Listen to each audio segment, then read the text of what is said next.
오늘 본문 15절 말씀을 보게 되면요, 예수님이 부활한 이후에 약 120명이 한 곳에 모여 있는 것을 볼 수가 있습니다. 약 120명이 이렇게 한 곳에 모였는데요, 이 120명이 모여 있는 그 모인 목적은 단 한 가지였습니다.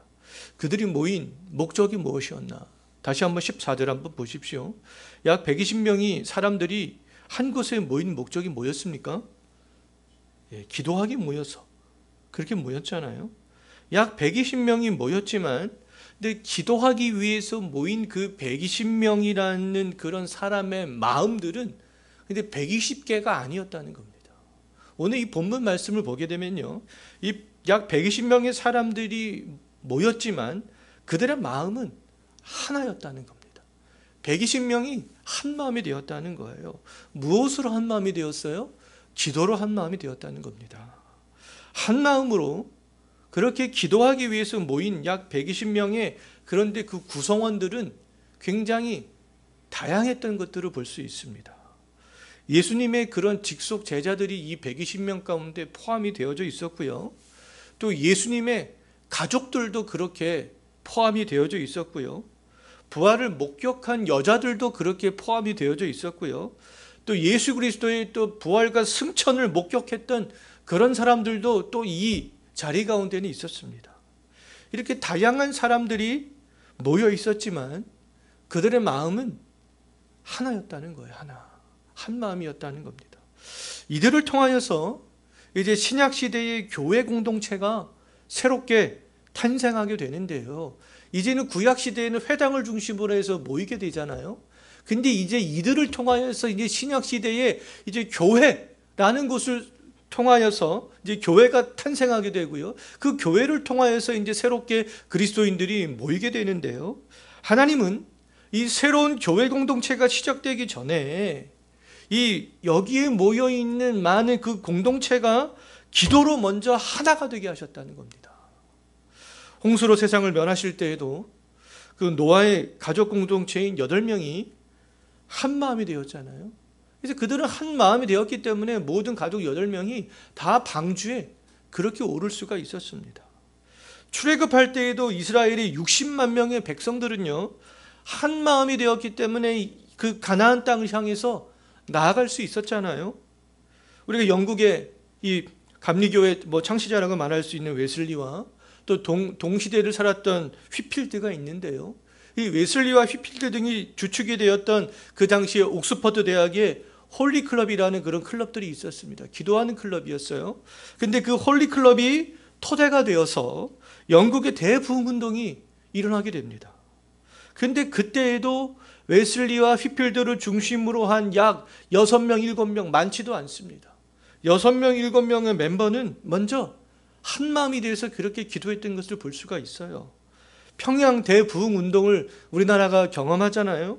그때에도 이제 맥컬리와 화이트라는 2명의 여자 선교사가 먼저 한 마음이 되어서 기도한 것이 원동력이 되었던 것들을 볼 수가 있습니다.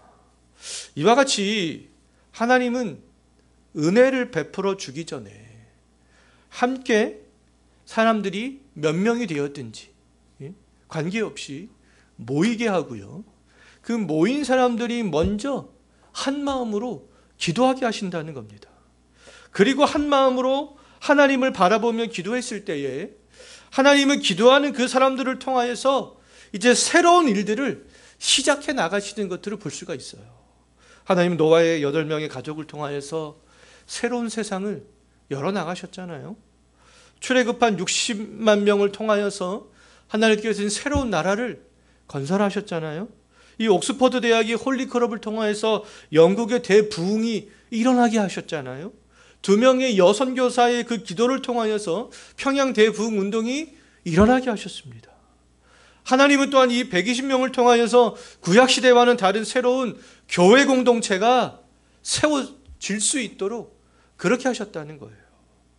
여기 모인 우리들이 하나님의 크신 일을 행하기 위해서, 하나님께서 베푸시는 또 새로운 일들을 경험하기 위해서 먼저 필요한 것은 그 무엇이겠습니까? 몇 명이 모였든지 상관없잖아요. 평양에서는 2명이 모였습니다. 홀리클럽은 6, 7명이 모였어요. 하나님의 새로운 일들을 경험하기 위해서 그러면 먼저 필요한 것은 우리가 한 마음으로 기도하는 것이 먼저 필요하다는 거예요.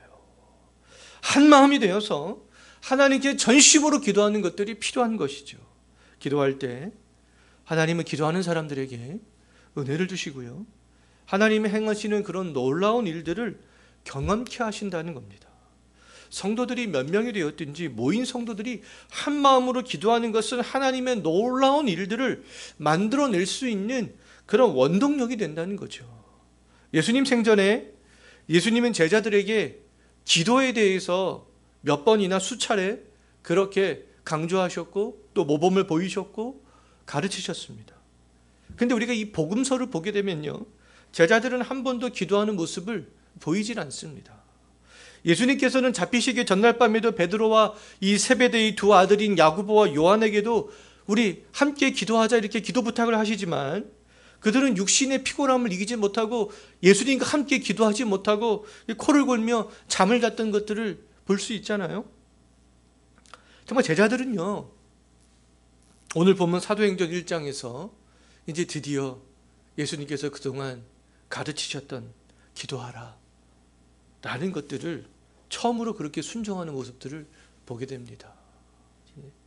사도행전에서 처음으로 기도하는 모습을 보인 제자들을 비롯한 약 120명이 모여서 이제 기도하기 시작했는데요, 그들이 어떤 모습으로 기도를 하는가? 14절 다시 한번 보십시오. 그들이 어떤 모습으로 기도하고 있어요? 마음을 같이하여 오로지 기도에 힘쓰는 모습을 볼 수 있습니다.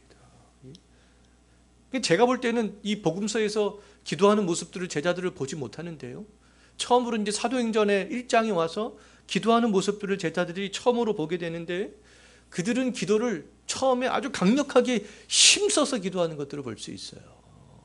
오로지 기도에 힘썼다는 것, 전심으로 기도했다는 것 아니겠습니까? 딴 생각하지 않고 기도에 전념했다는 거예요. 대부분의 사람들이 자기 일들을 할 때 전심으로 몰두하는 것들을 볼 수 있잖아요. 중요한 일들을 할 때 사람들은 그 일에 몰두합니다. 집중하잖아요. 근데 사람들이 이렇게 살아가는데 자기 일에 집중하고 몰두하는 것도 필요한 일이지만 정말 우리가 하나님의 그런 크신 새로운 일들을 하기 위해서, 하나님의 놀라운 일들을 경험하기 위해서 우리가 먼저 모인 사람들이 한 마음으로 기도에 집중하고 힘쓰는 것들이 필요하다는 겁니다. 기도하는 자리에 나왔을 때 우리가 또 전체적으로 기도하는 시간이 금요일하고 주일 오후에 또 새벽 기도회 때 그렇게 있잖아요. 그럴 때 우리가 이렇게 기도에 힘쓰는 모습들이 필요하다는 거예요. 그냥 우리가 기도할 때 이게 입술만 딸그락딸그락하고 기도하는 건지 마는 건지, 내가 뭐 하는 건지 마는 건지, 그렇게 하지 말고 이렇게 기도에 우리가 마음을 다해서 하나님께서 베풀어 주시는 그런 놀라운 일들을 경험하기를 소망하면서 하나님의 약속이 우리 가운데 이루어지기를 정말 소망하면서 그렇게 기도하는 그런 마음들이 필요하다는 것이죠. 모일 때마다 모인 성도들이 한 마음으로 기도에 이렇게 힘쓰는 것들은 굉장히 중요합니다.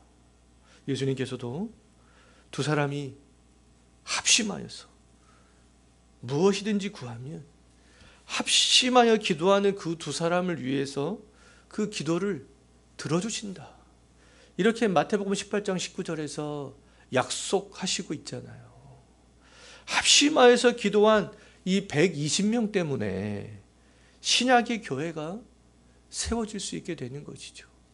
이제 요엘서에서 말하는 요엘 선지자의 그러한 말씀들이 이러한 120명의 기도를 통하여서 성취가 되어지는 것들을 사도행전 이제 2화를 보면 알 수가 있습니다.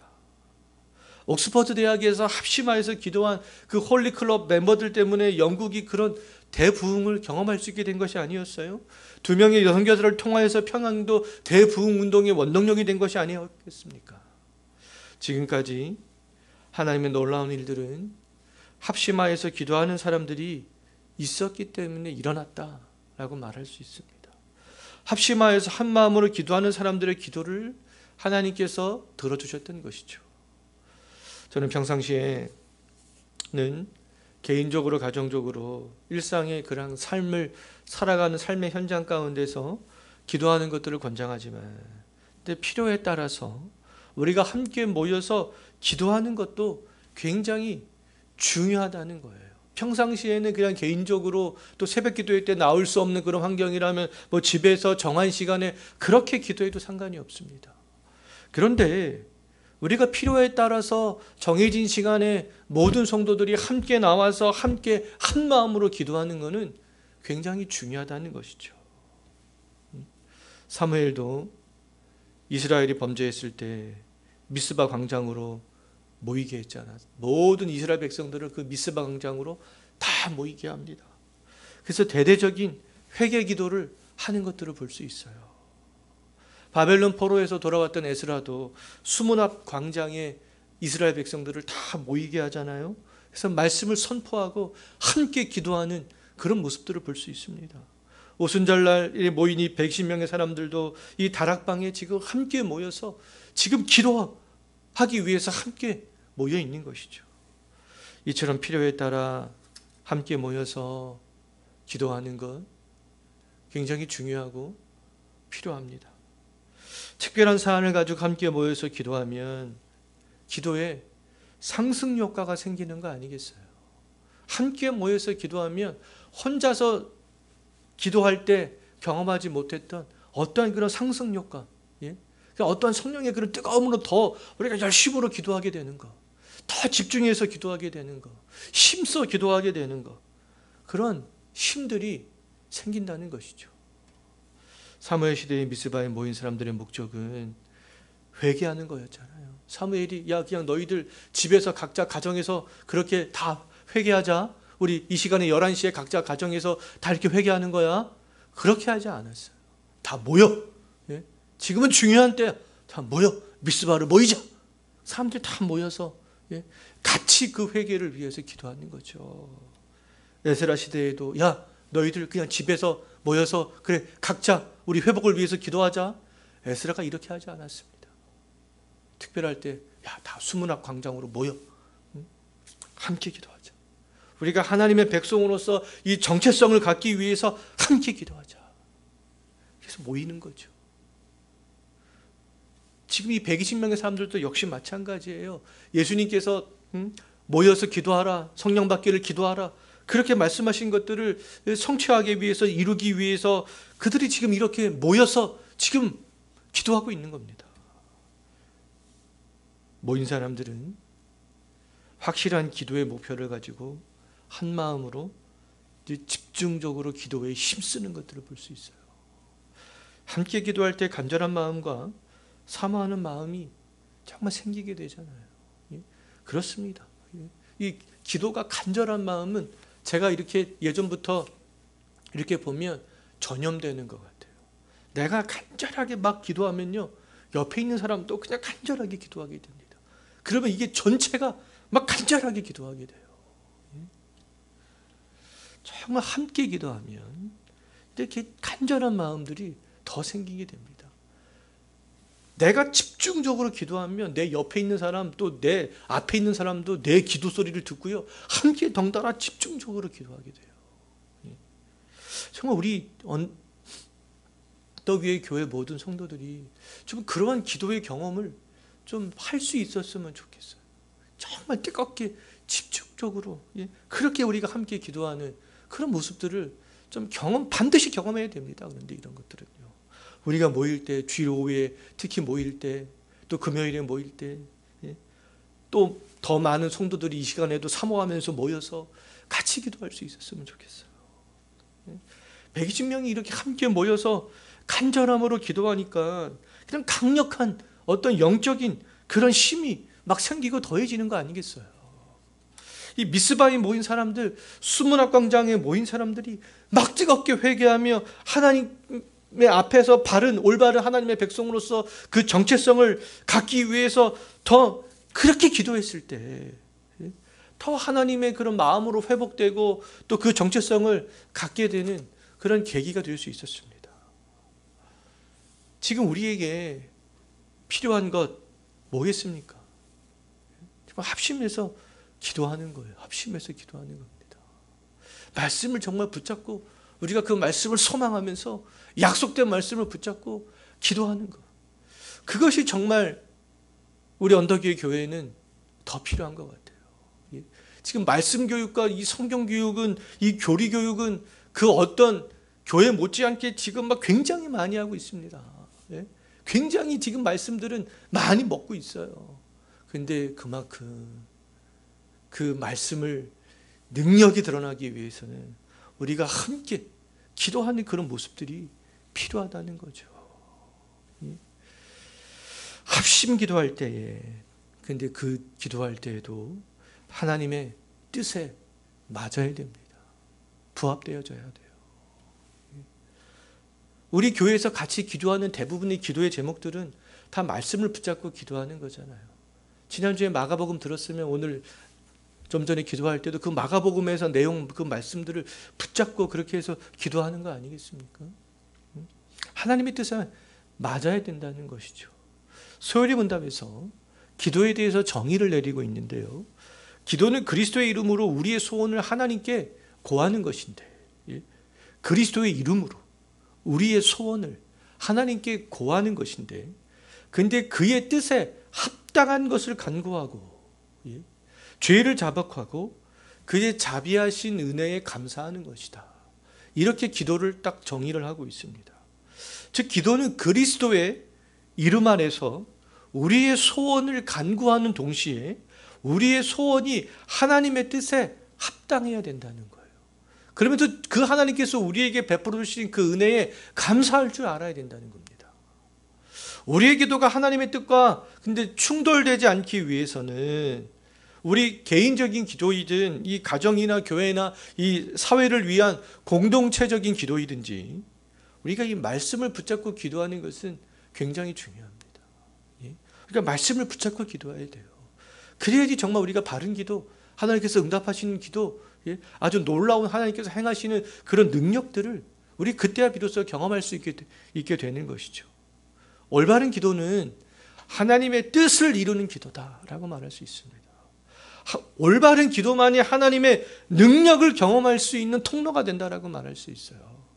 겟세마네에서 예수님께서 그 하신 기도는 하나님의 뜻에 순종하는 기도였고, 그 순종하는 기도가 결국에는 하나님의 놀라운 구원의 그 성취를 이루는, 하나님께서 기뻐하시는 화목제물이 되는, 그 화목제물이 우리의 죄를 용서해 주시는 그런 그것으로 이어지게 되는 거잖아요. 120명이 모인 사람들의 기도도 예수님의 뜻에 순종하는 기도였습니다. 미스바와 이 수문학 광장과 옥스퍼드 대학과 평양에서 기도했던 그 사람들도 하나님의 뜻에 부합한 그런 부흥과 어떠한 회복을 위한 그러한 기도였잖아요. 하나님의 뜻에 맞는 기도를 했을 때 예수님께서는 죽기까지 십자가의 길을 가면서 우리의 구원을 완성하셨어요.